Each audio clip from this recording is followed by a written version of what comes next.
తిరగకుండా కూర్చుంటే మూతి కాలిందా లేదా, ఏమైనా మేలు జరిగిందా? ఇమ్మానుయేల్ గారు,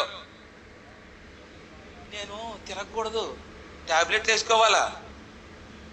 తిరిగే దగ్గరికి అంతా తిరుగుతాడు.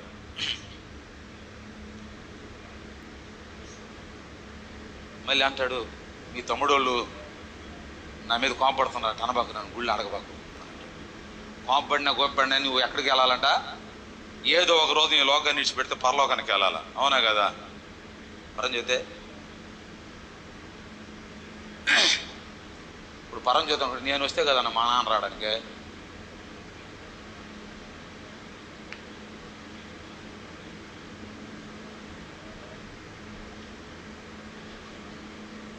మాట్లాడుతున్నవాడు పరిశుద్ధాత్మ దేవుడు రావాలి.